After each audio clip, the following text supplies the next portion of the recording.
A vending machine sounds like it's working. Yeah. That's the kind of vending machine you want in high school, you know, where you put the coin, you get a bunch of free stuff. Free shit. You guys remember those? Yeah. I used to get the honey buns all the time, and the Texas buns. Those were the best. Yeah. The ones with cinnamon on them. They took the vending machines out of my schools. Like, you can't get Why? drinks or snacks anymore. I don't know. Like, it was a health thing. when you were in school. When I was in school. Really? Yeah. I used to have Chick-fil-A at my school. What? Yeah. Where'd you go to school? Where did you go to What school? school you go to? Texas. Oh. Oh, I had Chick-fil-A. I had Everybody's just like, Subway. yeah, that Wow. makes I had sense. Pizza Hut. wow. Chick-fil-A at my school. We really got stiffed in my school then. There's no Chick-fil-A there. Same.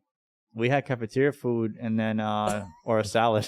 Yeah. Well, I used to have like in middle school and like my first year in high school, we had like the regular cafeteria food where it was like, you know, the mozzarella sticks or like the pizza, little square pizzas, you know, like, or the 4 chicken nuggets. You're like 150-pound, like full grown man at that point. They give you four little chicken nuggets. Did you guys have Mexican pizza? No. No, at your schools? No. No. Papa John's was all we got. You had That's Papa John's better. at your school? Yeah, on Fridays. Oh, no. Oh, just on Friday. Just on Fridays, yeah. Nice. Nice stuff. I know, right? Better than what we had. But they did switch out at one point because you mentioned the health craze, right? I remember we started to get the baked chips. And that was the Those end are of my time at amazing. the vending machines. I was like, They're yeah, not no good, more. bro. I prefer know. those over the originals. No, they're not good. What, those baked chips? Yeah. Yeah, no. No. Yeah, I agree. We had this Not argument the the other day, I Yeah. think. Lonely Wolf. Bro, here. baked Cheetos? Like, come on. Like, No, what is no, that? Yeah, I'm not touching that. I think I took one. I was like, no, this Yeah, trash. this is done. It's not good. But yeah, man, thanks for coming in today. We course. appreciate you being here. We're already talking about food, so we kind of, I guess, figure where this is headed next. But yeah, we appreciate you being here. Love what you've been doing in the space, both outside of Web3 and now in Web3. You know, combining the technology and the IP with your food background. You know, and thanks for having us for, you know, the first takeover. I think we all really enjoyed that collaboration. Our community loved it. The food was incredible. Yeah, so appreciate that. Of course, we're very grateful to have you guys a part of it, and you guys as the first ones. And I've learned very well how strong the Tunes community is throughout this, and you guys don't play around. Burger. Yeah. What do we got to do to get that back on the permanent menu? We got to talk about that soon, right? That's Yeah. something we're up for discussion soon. Offline. Yep. But yeah, man. Actually, we were just there yesterday after the filming, and it was great. Ran into some community member there as well, which is cool to see. Like other tunes stopping by, and Of course. you guys have a collaboration right now with French fry company, right? Yeah, it's called McCain. They McCain. are the largest potato frozen fries manufacturer in the world. 1 in 4 French fries around the world eaten is made by McCain. That's crazy. And I didn't know about this brand until we learned more about it. And I was like, oh god, they're huge. And when we went to we just got back from London, everyone knows, like, McCain's is like, everyone's like, oh, everyone has that in their freezer. It's like you just have it. It's just like it's like Tyson Farms for us or something like that. We have. So that's like a big brand in London and in the UK. Humongous. They're like humongous. Yeah. Got it. That's crazy. I didn't know that. Me either. I gotta check my freezer. Yeah. See who made my French fries. They probably it's probably by them. It probably is. Yeah. So we teamed up with them, and the fries that we're serving are regenerative agriculture fries. So these are the first fries that are done, produced in a different way where it saves the soil. It's better for climate change, and the batch that you're eating is literally the first test batch that you guys are everyone's trying right now. No way. Really? I was actually going to ask Pretty about good. that because I didn't know what that meant. Yeah.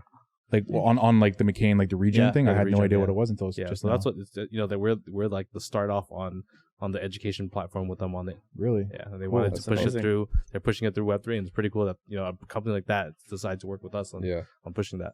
That's really awesome. That's how you guys did like the Roblox activation. Yeah. So they built this the whole farm, so you can drive the truck in there, and you can go and farm potatoes as well and turn it into fries, and that's pretty crazy. Yeah, it's pretty cool to be in that game. That's cool. Yeah, actually I typically don't finish my fries when I eat like at burger places, but yesterday I ate all of them, so they were pretty good. Yeah, the fries Yeah, were they're really good. delicious. They were really good. Yeah. And 1,000 Island sauce was off the chain. The also. sauce, the special house. Yeah, sauce. I like how you guys do it now. Like they'll ask if you want a side of sauce. Yeah. And then I was like, oh, you got the barbecue sauce. got barbecue, 1,000 though. Island. Yeah. I got barbecue roasted too. garlic aioli. Barbecue That's is different. bomb. We need that tune sauce, bro. The dynamite sauce. The tune sauce. Just saying. Yeah. Tune okay, sauce. guys, it's 12:58, and we're talking about food. You know, let's pivot for a second before this becomes unbearable. Let's talk a little bit about your background, right? I know we touched on it a little earlier over there about fashion and how that started. But yeah, we'd love to kind of learn a little bit about that journey and how that's helped you get to this point, and what lessons of that business you're using today in Web3 and in your current, Yeah, of course. ventures. In apparel, that was like my second career. I had my own brand called I'm King for 7 years. Started with my best friend Polo. Had a bunch of amazing talent that's worked under that umbrella that have done amazing things since. Created their own brands, became working for huge companies or doing things that are super impactful to their communities now. I learned a lot. I learned a lot from even just that to what I applied into the food industry, from lifestyle, from how things are shot on camera. You know, like everything in apparel is like you shoot lookbooks. So I was applying the same ethos to food, the way things are designed, even to the characters that we did with Food Fighters. You know, how we went to our NFT project. A lot of that aligns from streetwear. Just like how do you get people excited? How do you align brands together? Collaborations. Logistics, how to build a company, like a lot of those things we learned from the apparel world. And I believe you and Bader met back in those days, right? Yeah. So how was that? Maybe you guys can both touch on. It's been a long time, but it's kind of like I think we ran into each other a couple of places, like whether it was a trade show or like social media, things like that. And I would see Andy with his brand, with I'm King, and I was starting up a brand back then too. So I was like very inspired by that, the way that the brand was built, and just like how much of a community was actually built off of that brand, which like you'll literally find people today that when they go to meet Andy, they'll have like that vintage I Am King tee on. Yeah, I just ran into someone in London. The guy just ran up to me, right? And I thought he was trying to talk to me about Web3. And he's like, yo, I've been following you since I'm King. I was like, what? Wow. Yeah, You're out here in London? Like, this is crazy. That's really crazy. It's pretty cool. Yeah. That's when people mention the I'm King thing to me, when they run up to me, that's one that kind of shocks me. I was like, oh, you've been following for a long time then. Yeah. That's awesome. It's been, what, 7 years? Now that's been 2000, you had it, right? 2007, so it's a long, Wow. It's a long time. 14 years around there. Yeah. 14. You know, it's interesting, that story. We had a community member go out a few days ago in Huntington Beach, and they spotted someone wear a GMGN hat. And they went up to this gentleman, and they were like, "Where'd you get that hat?" And the guy was like, you won't understand. It's an NFT thing. Yeah. Not knowing that every person that was questioning him was a tune holder. And so they just like became friends over that and had a good laugh. And it's crazy to see. I mean, we're obviously not a global apparel brand, but just to at least, have that kind of experience where you see. Hold on, let's pause that. I hate stopping. It's really wild seeing like people like rock the merch. Yeah. Like just walking around the street or like at an event, or even like yesterday we went to Born in Hungary. We didn't tell anyone we were there. Yeah. We see like community members like coming in. It's so crazy already, right? Somebody slapped like a DGen Tune sticker on your sanitizer bottle. Yeah. The space is small, but it feels even smaller when with these communities. Like, yeah, it does. We have a huge base here in LA too. Yeah, holders. There's a huge base of holders. Yeah. It's cool. It's cool to a lot of times we see all the news and everything in the bear market, but when you actually go to the events and see everyone there and still talking about it, you're like, okay, it gives you that feeling of like, hey, we're still good. Like we're just in a different phase of it, and now we just gotta find different ways to pivot and do it, and explode it again. Of course. Yeah. No, it's really interesting. I mean, like, yeah, we're in a bear market, but that's like a financial kind of thing, right? Yep. Like if you actually look at the communities, this is like the time where people start getting stronger and building out these strong communities of people, because I mean, everything might be up and down for the next 2 years. We don't really know. But as long as you have a strong base, strong community, when that market really comes back, it's going to come back 10 times stronger. Yeah, and everyone just tries to blame it on the crypto market, but it's every single market, everything. Everything is down. Everything. I mean, is down. you look at like crypto, you look at stocks, you look at housing, you look at everything. It's all down. Like it's crazy. Personally, I think that the day that we are able to separate the artistic side of NFTs and the market side, that's when we'll see some adoption, because like we refer to it as bull and bear, up and down, financial gains, losses. So the whole concept of NFTs is always surrounded by this idea of making money. Yep. When realistically, as we said on with Seth the other day, it's more about building a brand and less about the ups and downs of the markets. So I'm curious to see like how that is going to change over time. I feel like the current market now is very heavily focused on, floor price, profits and gain, and losses, et cetera, et cetera.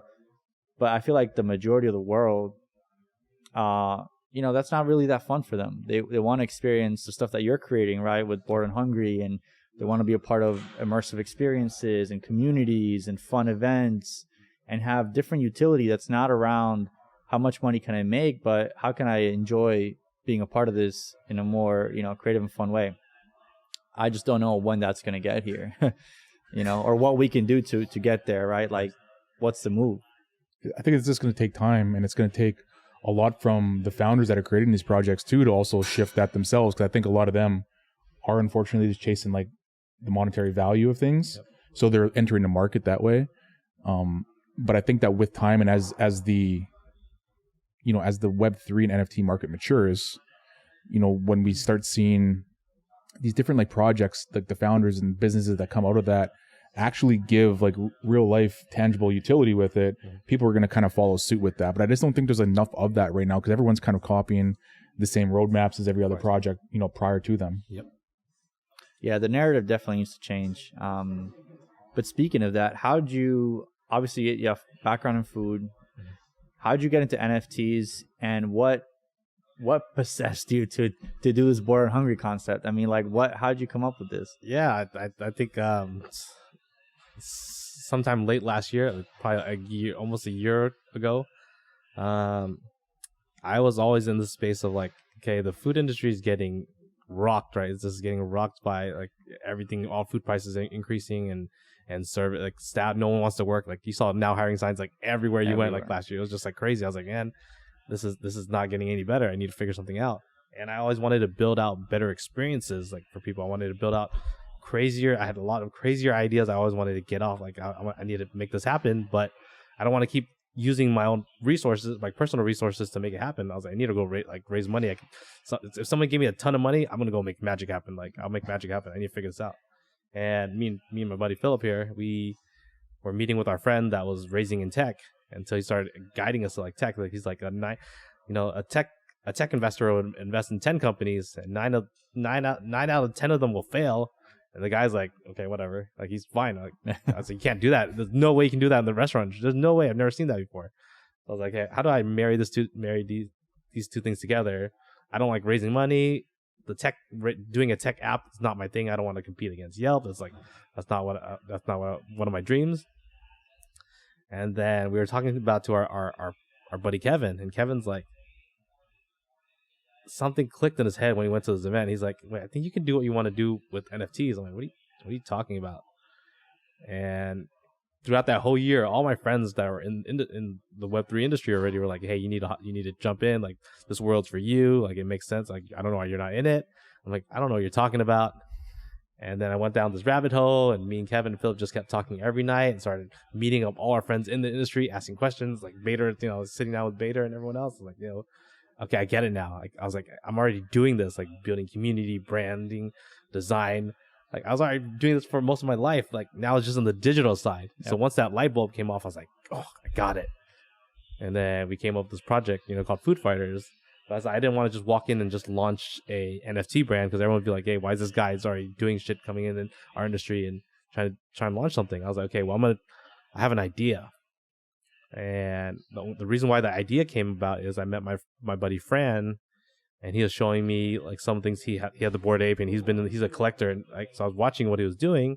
He's like, hey, I'm releasing this shoe. I was like, what? You got a Bored Ape collab? He's like, no, it's not an official collab. If you own the NFT, you own the IP rights. And I was like, I got it. I understand. I know exactly what to do, because in my line of work, I've already done collaborations with, Web 2 brands already. like Rick and Morty, Hello Kitty, SpongeBob. I've worked with those brands and collaborating with my restaurants or clothing brands. And once I learned that, you don't have to pay royalty. Once you have this, you don't have to pay royalty back to Bored Ape or anything. I was like, no, you don't. I was like, oh, I got it. I'm gonna open this restaurant concept. And I knew I wanted to do burgers because I have this idea of like, hey, packaging looks great on a fry. You have your points of packaging: a fry box, drink cup, burger box. You have 3 points of marketing, and then I just kept talking to the guys about it, and everyone's like, "What are you talking about? You're crazy." And eventually, I kind of got them to do it. At first, they're like, "Hey, you should get a mutant ape." I was like, "No, can't get a mutant ape." It's like, "You get the Corvette, I'm getting the Ferrari. We're going for the Bored Ape. We gotta do it right." And it convinced everyone, and we made it happen. And just that whole journey of trying to get the ape itself was just another thing in its. Was that your first NFT, the Bored Ape? One of my other buddies gave me an NFT first, and then while I was trying to buy the Bored Ape, I did buy few other ones, but just that whole time frame of like, I didn't know your money gets held and you're sitting in this. I didn't know this whole process, and this is when the floor was just like going like this every single day. Yeah, and once my money cleared, I was like, oh, it just doubled up. Now I'm screwed. I need to add more money. I need to inject more money in. Yeah. So my idea of what I was planning to invest was probably like a third of what we actually put in. It was around like, I was like, hey, well, let's get this for like 150, right? That's the budget. And then at the end of it, we all the stuff that we bought ended up being around $500,000. Crazy. That's wild. So where were you like in the planning phase of that when you bought this ape? Because like you said that you kind of you had these ideas of what you wanted to do with Food Fighters, and then obviously like the whole restaurant side of things with Bored and Hungry. Yep. But like, was there like a lot of planning kind of already in there, or was it very surface level and then you bought the ape, or where were you once I had the idea, I was like, I need to utilize one of my existing spaces, right? And originally there was one of these food halls in Glendora. I had a restaurant over there, and I was like, I'm just gonna flip the space here. I'm gonna turn this thing into this concept for 90 days, just to make the statement of what I'm trying to do for the industry. It's like the reason why I did this. I was like, hey, I'm doing this as here's my gift to Web3 before I enter it, right? Like, hey, I'm showing you guys like, hey, this is what you can do. This is what I want to gift to you guys before I enter the industry. And then also it's like an FU to Web2, like, hey guys, like, stop calling it just a JPEG. You can do a lot more with it, right? So it's like I'm educating both sides of this thing, but I didn't know the magnitude of it, right? I thought this would be cool. People were gonna enjoy it and have a good time, but I didn't know like the monster it became. I didn't know it was gonna take over the news, and I couldn't pick up my phone for 3 days because my phone was just going crazy when I announced it. Like, media, everyone's trying to record or interview me. I was like, I can't right now. This is just like crazy. And I've been, I saw it going absolutely insane. And he, you knew before we opened this, I was telling you everything about it, right? But I did not know like it would go like that, right? Where it went viral, and then it was only supposed to be a 90-day project. But then we're getting so many inquiries around the world, like, hey, we want to open one in Dubai. We want to open one in Korea. We want to open one in, Europe. And I was like, what? We're not even open yet. They go, no, we know it's going to be good. So can we open one here? I was like, okay, I guess we got to figure out a plan to make this a lot longer. And so the Glendora guy, the food hall, turned us down, didn't let us open there.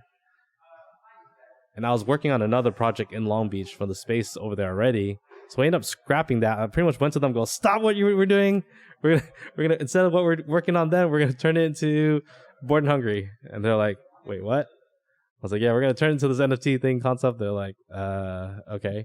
So we had about 3 weeks to pretty much get that done. Wow. Getting packaging and all this, which was like a near impossible task. Like, kissing ass to the city to get the doors open, approved by fire. Packaging itself, like packaging for around the world is getting delayed for months, right? Yeah. But we just got so lucky. I just put it out there and said, guys, we just need it by this date. And lo and behold, somebody comes and goes, I can do it for you guys. And thank God. So, wow. Yeah, that's amazing. Yeah. That's inspiration too, because like as we experience with our own community and other communities, the discussion of around IP utilization, right? And like how that translates into potential opportunity, financial opportunities for growth. To hear you say that you weren't even live yet and you were getting requests from all around the world to potentially open their own location, how was that in comparison to your previous experiences in food, right? Do you feel like that superseded anything else you've done from interest point of view? In terms of speed, in Yes. terms of our intention of doing something completely different in left field, I think it definitely superseded everything, because we've never, we've always had ideas on doing things, but this was just like we were the first, like period, right? No one was doing it. We're hitting it first. We're like first to market. Now we have nothing else to compare it to, and no one else to talk about anything except us at the time. And we're aligning it with one of the most important topics at the time. Bored Ape Yacht Club at that time was the most talked about thing every single few days. Another celebrity buys it, floor price goes up. Another celebrity picks up, floor price goes up. And we're like, okay, we're just like in this monster of a moment. That opened doors to, us with Snoop Dogg and everything else along the way that's happened. Yep. So how many people like within the restaurant industry, like other owners or just anyone that's kind of involved, have reached out to you since opening this, like for any sort of advice, or if they're curious kind of about, how they should merge these two spaces together? I think a lot of people ask the question of, they still like, what are NFTs? What does it do? Or I don't get it. But they're watching, right? They're watching us, like they're either watching us where if they do it right, then we're gonna hop on the wagon. But if they fuck up, it's gonna be like, I told you so type of thing. Right? I told you, you guys you're stupid for doing this. But what they don't know is I already made way more money from there you go from the IP usage, even with the market's down. We've done pretty decently with the brand so far. So, yeah. I love to hear that. So that's what it's all about. We made use of it, but that was never our intention. It was not, I didn't do this go, hey, I'm going to become rich. This was like literally a statement piece. Before we came into the industry and brought the Food Fighter project to life. I mean, it definitely helped that you guys know how to make a good burger, right? Of course. And the thing is, you guys popped up that place like in a couple of weeks. Like, that was crazy. Yeah, I've never seen somebody open up a restaurant in like 3 weeks. Yeah, that's not normal. And we did a lot, just trying to get the store to look the way it did, and painting it the week of, and getting everything installed. That was not fun. It was fun, but in the moment, like everyone's freaking out. We're trying to choke each other out, like trying to get this done. But thank God it happened. Yeah, that day was, launch day was that was insane. That launch day. Yeah, there was nowhere to park. Yeah, I remember showing up there and I was like, I already know there's not going to be a place to park, like at all.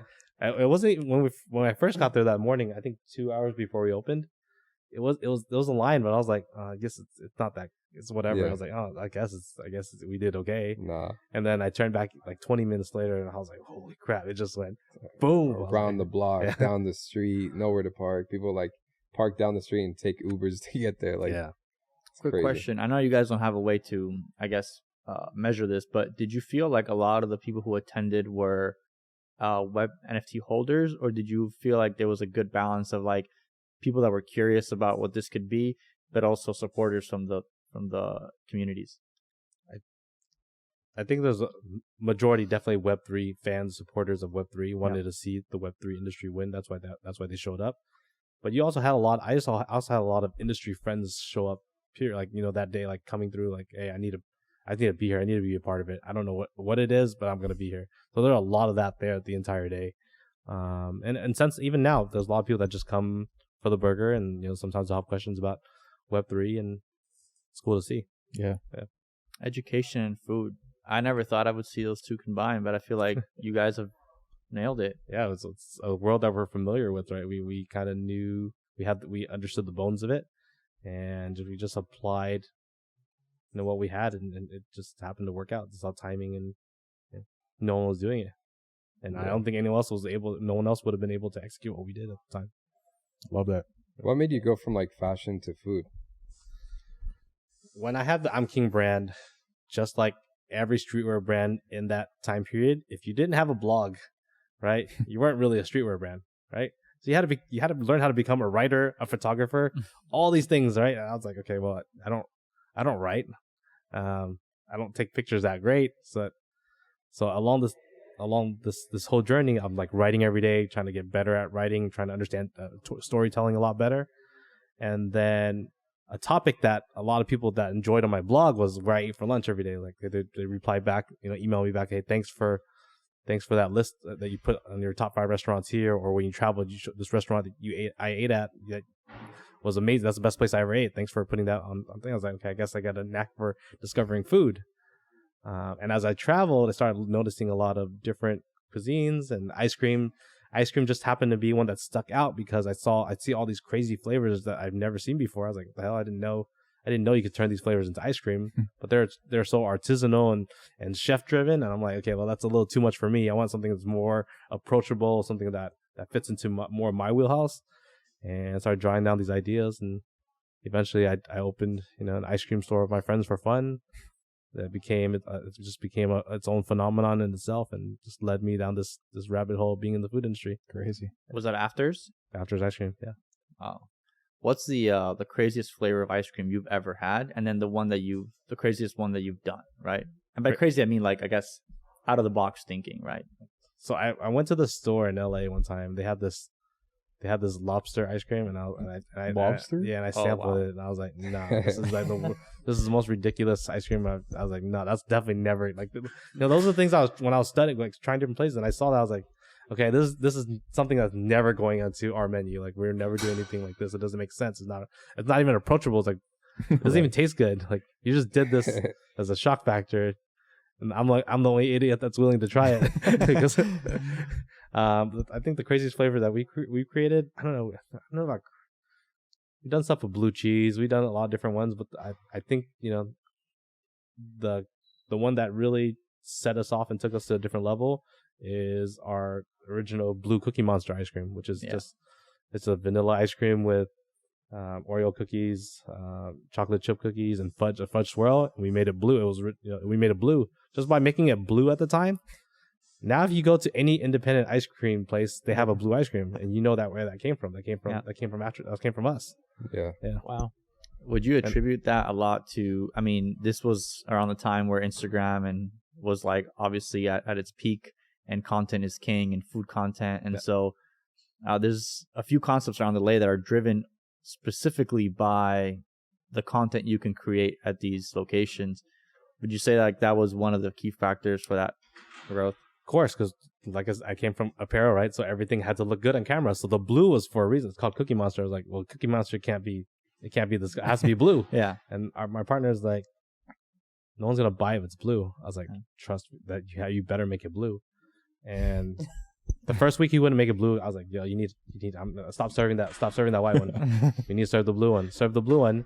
To this day, it's like sells 10 times better than any other flavor there. Wow. Yeah. I love the Biscoff flavor personally. The cookie butter. Yeah, cookie butter. Yeah. Yeah. That one's really I like good. that. I like the Rick and Morty flavors that you guys did. Yeah, the brownie That was batter. really good. Yeah. The acai one was good. Y'all got rid of that pretty quick. Yeah. I mean, I remember whenever you guys opened, what was it, Fountain Valley? Yeah, the first And store. then the city wouldn't let you guys stay open past a certain time, and you had like a food truck like right on the city Yeah, border. so we would. So they shut us down after we did this car meet. So we pretty much like terrorized the city, and Fountain Valley is known as like a nice place to live, quite like a sleepy town. And after that, they shut us down. They pretty much locked us out every night at 9 o'clock. Came into the door, locked our door out every night. We had to clear out before 9 o'clock.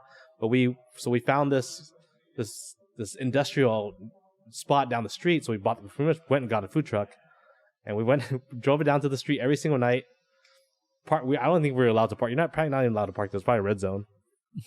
We parked there every single night because it was the border of Fountain Valley and Santa Ana, because we didn't want to get in trouble with Fountain Valley. So we were like, okay, well, we'll be right here in Santa Ana then. We'd have staff in front of our store every single night with flyers giving everyone that came to the store, like, oh, we're not here. Here's the address and directions. Drive down that way. Like, hand out to every person. So they started driving. Yeah, I remember that. I remember like going there, and I'm like, damn, like what time is it? Yeah. And then I like figure out if I'm gonna go to the truck, if I'm gonna go to the store. But 9 to midnight at the truck, and every night I had to go there every single night to bring load the truck up and make sure we brought it back every single night for about 6 months. Wow. Until we got so we got cleared by the city to open from 9 to 12. Oh, really?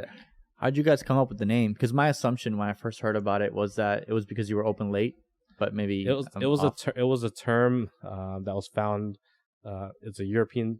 Some parts I forgot what part of Europe they found it from, but it's like afters is after a meal. It's like dessert. It's like after you work out, what you would do afterwards, like ice cream. Yeah.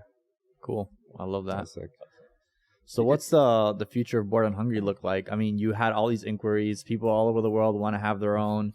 Are you thinking expansion, franchising? Have you not gone there yet, or like how's that? Yeah. going? Well, we announced earlier this year that we signed a store in Korea. Yep. So we're looking to open the South Korea store in hopefully by the first quarter.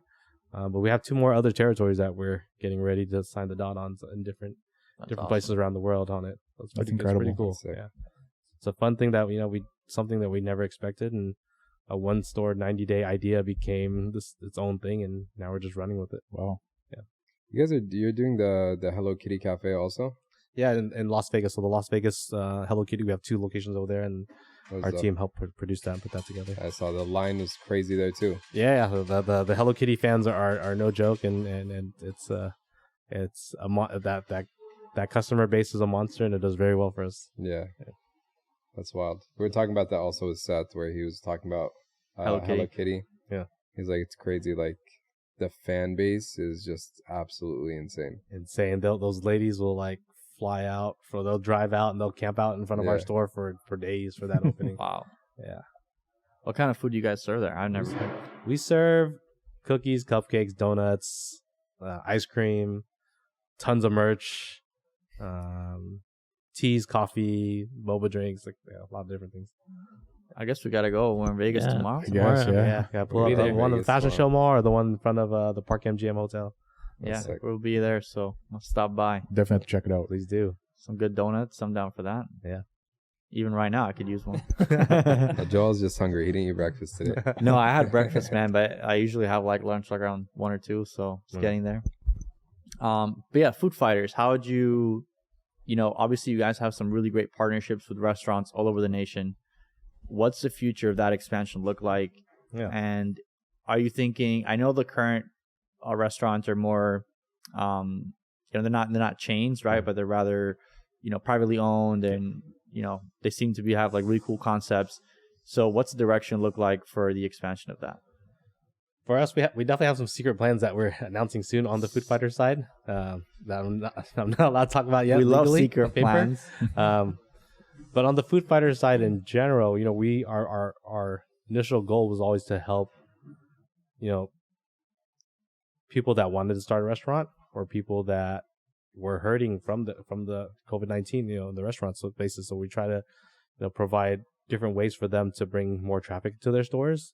Also learning how to utilize this technology, because we believe it's still going to further it and go into the future. And we are involved in a lot of things outside of just Food Fighters and Bored and Hungry. We're involved with a company called Devour. And we're working with a lot of ways to the POS system, how people can redeem certain things. And I think it's going to be the future of what we do with the technology of it. Blockchain technology. Yep. Yeah, I love that. We were talking about that the other day, about like some sort of like daily utility that people can actually, take advantage of. And then the one challenge that we always kind of came across in our conversation was, well, XYZ company, are they prepared to have some sort of tech available for, the reading of wallets and verifying different, token, ownership of different tokens. Yeah. And so you guys are already working on that for, I guess, the POS systems. We're already doing it at Bored and Hungry. Tokenize and TokenGate, and verify that you're a holder of certain products to receive your free special items. And yeah, I think it's the early start of it, but it's just like the internet.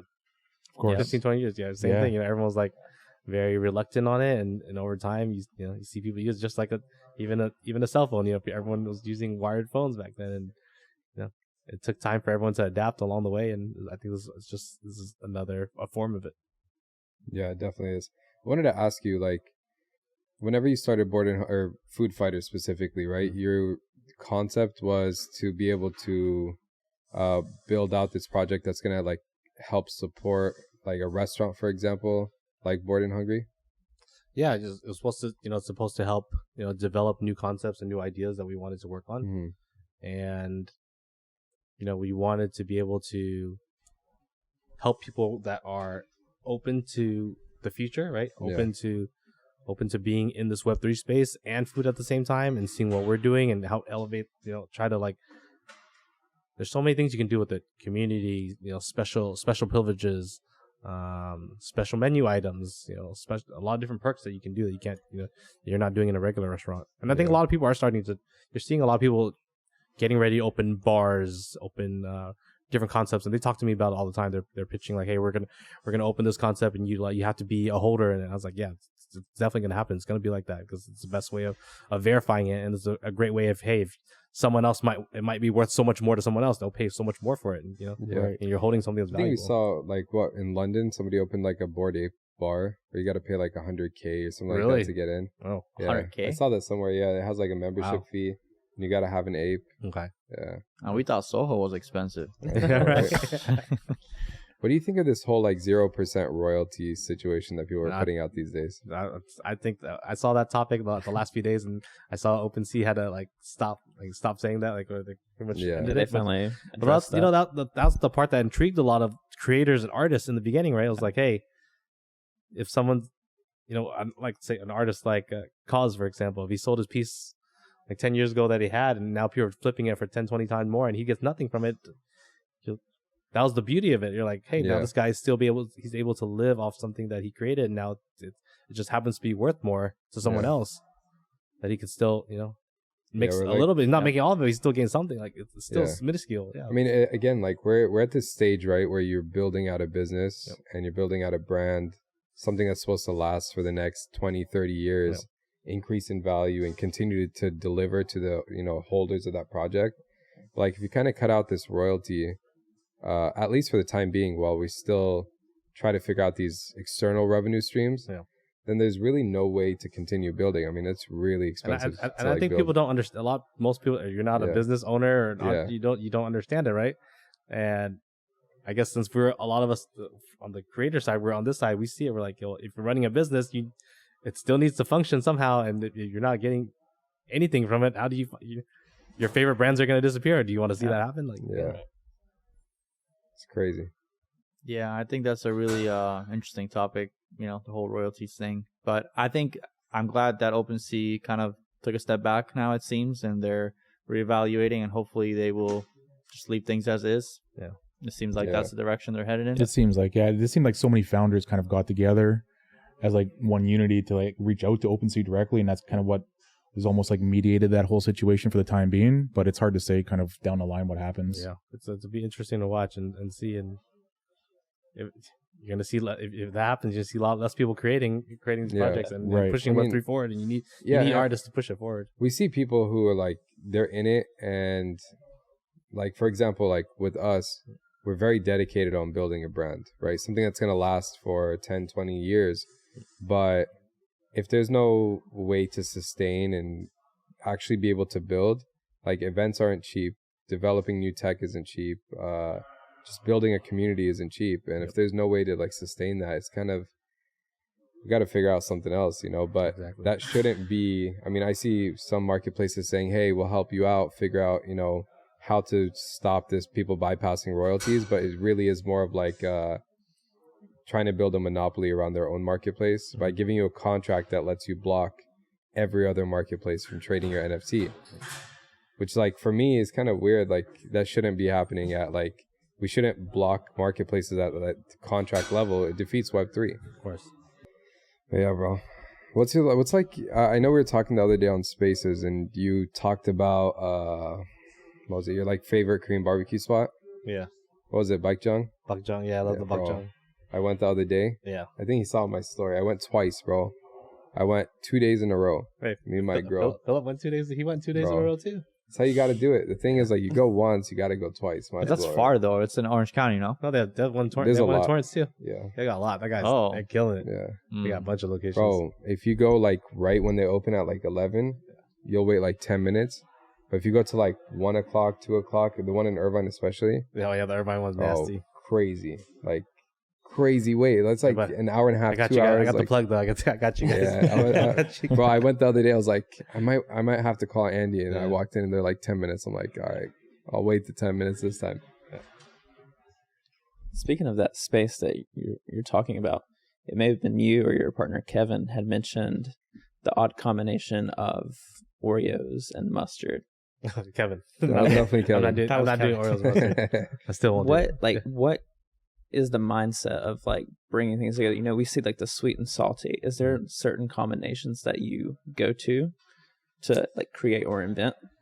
When I'm doing concepts now, when I'm working on a lot of cuisine and concepts of cuisine,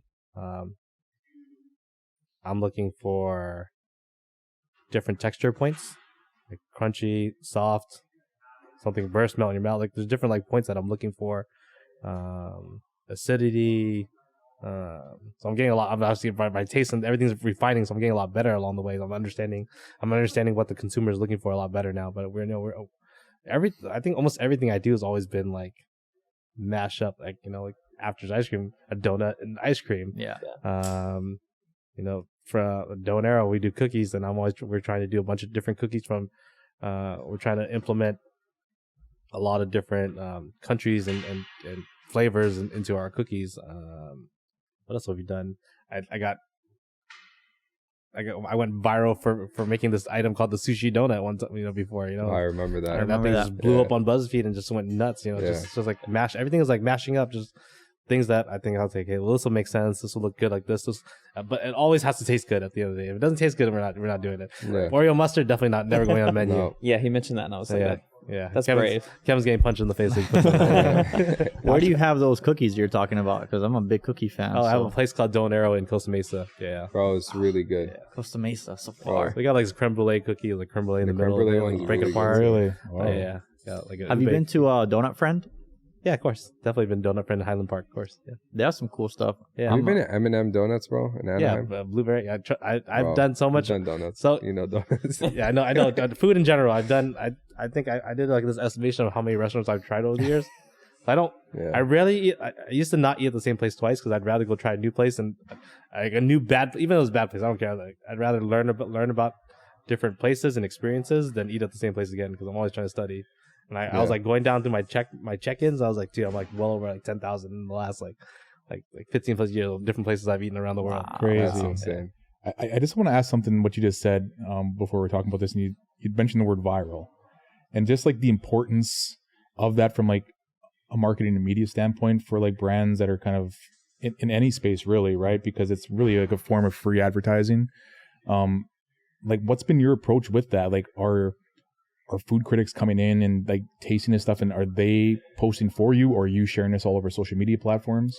Yeah, that's what I think we built this reputation of creating that. So a lot of the media and stuff are looking at us on what we're going to create next and what we're going to push out, and sometimes they put it out there and sometimes it hits and sometimes it doesn't. Yeah. And I think for us, as when we're creating the items, I like to create things that if I'm not jumping out of my seat excited, then we're not putting it out. Like I need to get so stoked on it, just like anything that comes out. I'm a super consumer, like toys, collectibles. Like if I don't jump out of my seat for it, I'm not gonna go buy it. I need to make sure that I'm super excited about it. It's the same approach to food, and I think it's the same approach to streetwear, or a lot of different things. Of course, yeah, definitely. What's your favorite ice cream place apart from Afters? Obviously, it could be U.S. or abroad. I'm just curious. What place do I love? My friend's got a place in Vegas that's amazing. I can't. You're gonna have to make us a list for Vegas when we're there exactly. tomorrow. Right? A list for everywhere. Actually. Yeah. What's the place called in Vegas? Oh, my friends. Oh my God, my friends own it. I can't even think of the name right now. But it's owned by my buddy Drew from Unlocked. It's in Las Vegas. It's called Sorry Not Sorry Creamery. Oh my God, kill me. Sorry. Shout out Drew. They do amazing flavors. Quality is amazing. I like salt and straw. I like a lot of different brands. Yeah, it's more artisanal, but they have flavors that I love, and I love the quality of it. Jenny's ice cream has a super high quality. Love Jenny's. The quality of it is beyond. They use a super premium. Yeah. I like a lot of different places. Yeah. What about abroad? Abroad? Yeah. Ice cream? Yeah. Because I feel like people always assume like Italy is like gelato. Gelato, right? A lot of places. I can't remember the names of places, but the gelato's all pretty legit wherever you go there. Right? Yeah. It's like $1 you get on the street. It's like $1. So like it just melts in your mouth. Yeah, I mean gelato can't go wrong. Yeah. Speaking of abroad, you were just overseas, weren't you? Yeah, I just got back from London. Literally got back from London. Just got back from London. How was that over there? Cold. Cold. It was cold. It's cold. It's fun. No, it's fun. It's a beautiful city. It's super clean.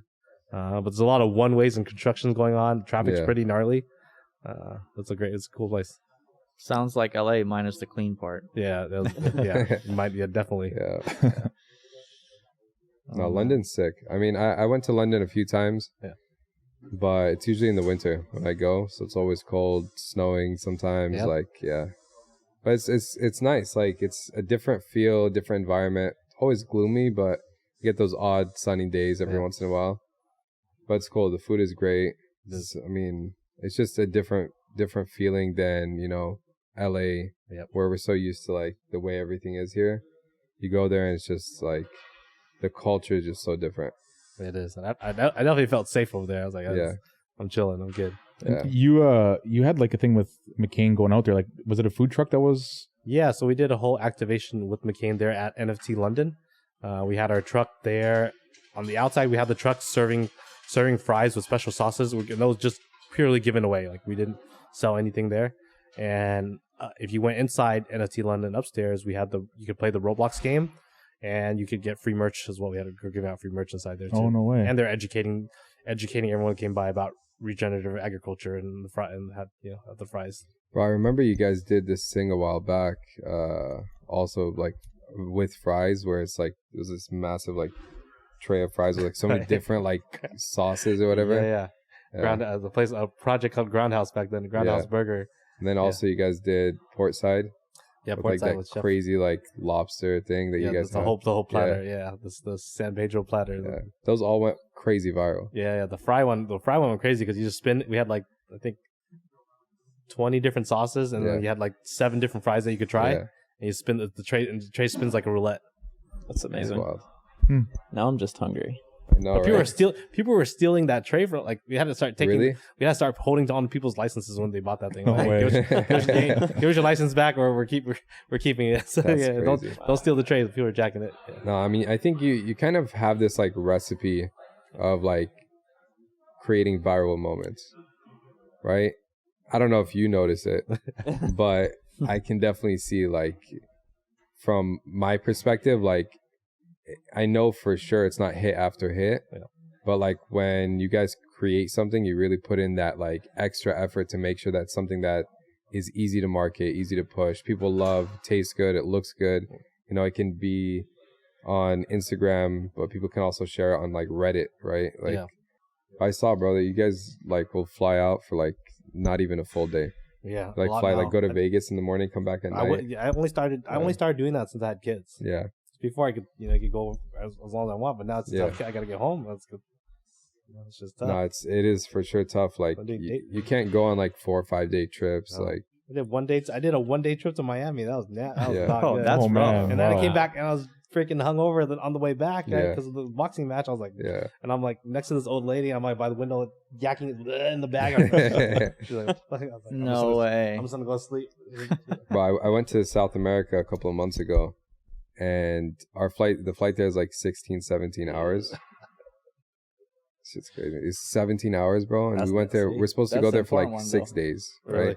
But it's like takes a day and a half to get there, pretty much. So, day and a half to get back, like.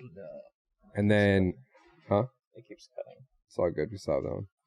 But yeah, it takes like all that time to get there and get back. Yeah. And it's like, you can't go for 1 or 2 days, but we had to go there literally for like 1 day. Yeah. So, but you have to make the trip like out there, and then we ended up getting stuck in the hotel. Really? So we didn't know in like Chile you need like something called a mobility pass. Okay. And it takes a long ass time to get. So we applied for it, and we got it like the 4th day we were there. No. Like you can walk around outside. Yeah. You can like walk in the mall, but every single store, every single restaurant, every single place, like no. They won't even let you walk in. Wow. Yeah. That's crazy. Like, you got to go on Uber Eats, and then it's like a ton of burger places. Okay. But then you realize, like, you look up the address of it, it's actually just a gas station. Okay. They just like 40 gas stations selling burgers, which is crazy. But I had really good seafood there. What's the process behind the mobility pass? It's just like verifying your like vaccination, something like that. Oh, okay, gotcha. Actually, now that you just bring up Uber Eats, I do have it's a 2-part question, I guess. Yeah. So, because like I know the answer. So if someone was to hold a Food Fighters NFT, right, and they were to come into Bored and Hungry and show that, like, what is it that they get? They get a free meal. They can get a redeemer for a meal. Right, and is that like once per month sort of thing? Once a month. Once a month. Yeah. So my second part question is that obviously like with Uber Eats and Skip the Dishes and all this, that's super popular with a lot of people. Mm-hmm. Are they able to still redeem a meal if they were to order through that, and how do they do that? That's our new technology that we're currently working on with our on the Devour project right now. Interesting. So the Devour project, you're able to redeem through there and utilize, or you can pay with crypto to order your food and get it delivered over to you. Really? Yeah. Wow. So All I'm going to ask is that when you guys license that technology to Uber, that we become one of the first projects that can access that technology. But yeah, that's definitely part of what we're working on right now. That's really cool. Yeah, that's really cool. That's the type of utility I think is really interesting for like mass adoption, right? If I can show you how to use this token, not in a financial, as a financial vehicle, but more so as like a loyalty and rewards and kind of access, right? Which is what it's supposed to be. I think that's when you can get your everyday American to take part. Eventually, I think people will. Like, I think once a lot of the bigger companies hop on and start utilizing it correctly, I think people will have to adopt. You're gonna have to adopt it, or else. Yep. Yeah, I mean, it's gonna become part of everyday life, right? Like, we're talking about this every day. Like, this is gonna be your college degree, your diploma, your driver's license, your car. When you look at your car and you see like the mechanic records, like everything's gonna be on the blockchain, whether it's like transferable as an NFT or it's not transferable, depending on what it is. But it's going to be adapted in everyday life. Like, we already see it with medical records and like hospitals building their own blockchains to store these medical records so they're never lost. You know what I mean? Like, it's just a big shift probably in the next like 2 to 5 years that we'll see, where you'll have massive corporations jumping in. Everyday people are going to start understanding it, but it's not going to be what we expect it, from today in terms of an art standpoint. I think that was the easiest point of entry for people to understand the technology. But the word NFT, digital collectible, whatever it is, it might be attached to artwork, but whenever you see it in everyday life, nobody's gonna call it an NFT. It's not gonna be like this how it is now. And yeah, even verifying sneakers or handbags or jewelry later on is gonna be done through the through the blockchain. It will. That's what people also like. People always say, hey, you can verify, let's say, a pair of shoes with, on the blockchain. And right now we have like technology like NFC chips and RFID, things like that, but they're easy to copy. But at the same time, the point is not, can I copy that, right? The point is like, it shows you on the blockchain who the original buyer was, right? And that will never change. You know what I mean? And it could be a shoe like you see with Artifact, like their shoe is verifiable on the blockchain, even though somebody can copy the shoe technically and redo a NFC tag, whatever it is. But on the blockchain, that's something that you can't fake, So when I scan that shoe and I'm like, all right, I know who the original owner is. I know how it transferred and moved hands, like things like that. It's going to shift the way that we do a lot of things. Of course. It's like if some certain celebrity owned it, there's more value to that, right? Someone you idolize, you're like, hey, well, Jay-Z owned this. No different in real estate, right? Like if someone was a celebrity wasn't living in a house, that house is going to demand more of a premium. I want to live in Tyson's house. Of course. Yeah. I know Watson, he was talking the other day about, was it like season pass tickets, right? To like sporting events. I think that's like a really easy segue for a lot of these sporting franchises. They don't see it yet. Or maybe they do. Maybe those talks are happening internally. But I just think that like that makes too much sense, right? Like if you're a season ticket holder for say like the Lakers, right? You have this like NFT, we'll just call it as that. Maybe they don't want to like actually attach that acronym to it, but having that you're the owner of that season pass holder that gains you access to your 40 games per season there. Plus there's other perks that they can attach with that. But then when you like want to sell it, right? Now you actually get something as like the holder. If you held it for 10, 15 years, you're not just like giving it up back to like the franchise and then getting nothing from it, right? And I think like that's just like, it just makes too much sense for me. It does. And that's what a lot of people talk about for concerts or Coachella and everyone else. It's like, if people are reselling these tickets at a high price and the company is making royalties, why wouldn't you want that? Yeah, it just makes sense. Yeah. No, 100%. And like you'd said something about like with sneaker claims too, right? I think like for like Adidas or Nike or any like those brands that like people go crazy over these drops, right? If they already have you sign up on their app, as a chance to win. But if they had like X amount of NFTs that were attached to this that knew you get, you know, so many claims a year or something like that, like those would demand such a huge premium, like in the the secondary market. Yeah. Tech is crazy. Yeah, It is crazy. We don't, at first, whenever you jump into NFTs, you're like, yeah, cool, I'm making art, you know, whatever it is. And the next thing you know, you're a tech company, developing all kinds of different things and solutions to problems. But it's just a wild, wild journey. That's for sure. Yep. I think we're good here. We've been for over an hour and a half, I think, at this point. Time flies. Yep. Time flies, bro. Yeah. Well, thanks guys for having me. No, thank you for joining us. I appreciate you being here and dropping all this knowledge and really talking about, you know, the IP. And I think that's like really inspirational for people to hear the story of how, you know, this has developed and the opportunities that are out there for someone willing to take that chance.